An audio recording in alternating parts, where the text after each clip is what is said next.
The Underground Railroad. A lot of the young generation today, when you ask them, they probably wouldn't know what the Underground Railroad is today. They would probably say it's some kind of train or transportation, which is clearly wrong. The Underground Railroad was basically a system of secret information carried out by different runaway slaves used in the darkness or disguising their different ways to make their way to freedom. Because the terms were so complex, a lot of people won't understand it.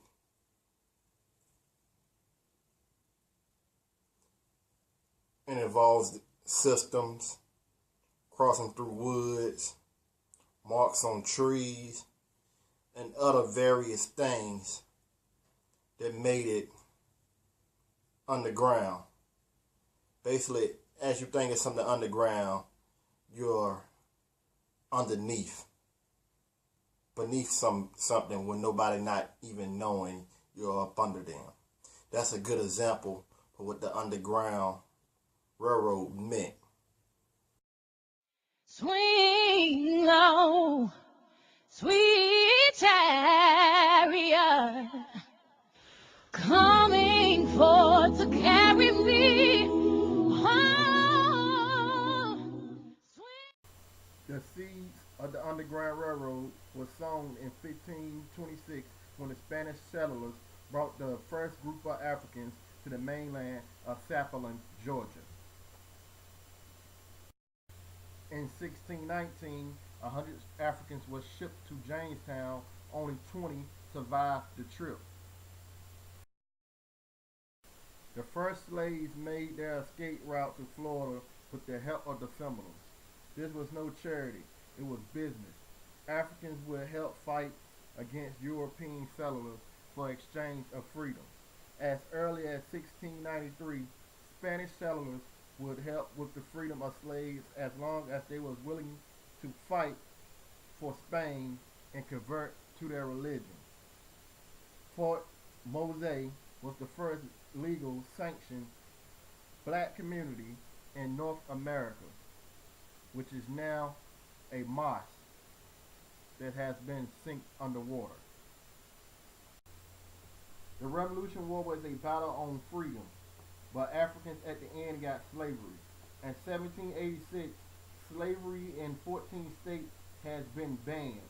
This is when the Mason-Dixon line was established. Across the Mason-Dixon line was freedom up north. In 1804, a Revolutionary War veteran, General Thomas Burden, began organizing a network to assist with slaves who was trying to run away. He was the first of many to develop what became known in 1831 as the Underground Railroad.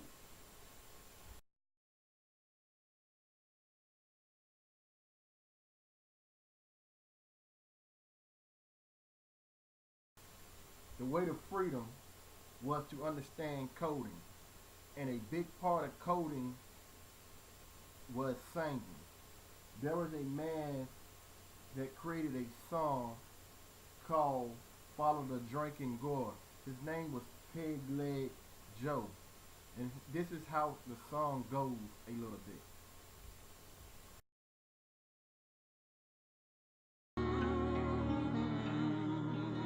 The Song of the Underground Railroad.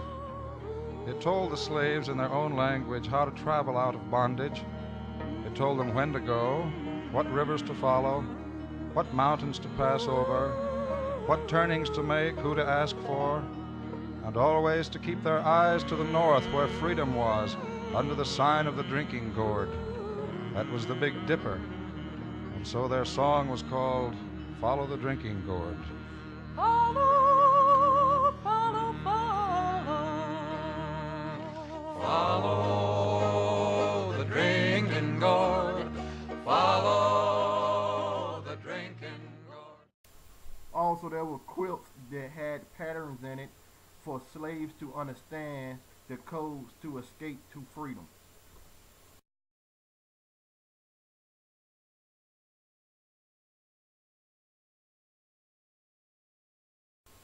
Harriet Tubman is perhaps the most well-known of the Underground Railroad conductors.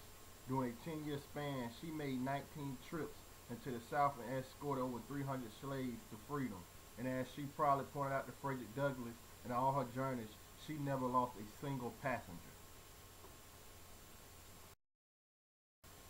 Frederick Douglass was a great author and was only one of the many few that would step up and speak his mind on slavery. He plays a major part in the Underground Railroad.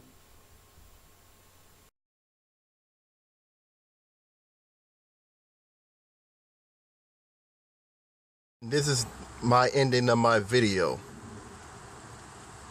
Just one question. Do you think you could have survived the Underground Railroad with pitch black like this at night and can't see nothing in the sky while it's raining? Just think. We are blessed for the people that paved the way for us. Do more research on your history. The Underground Railroad, something that's a major part of today in our past history.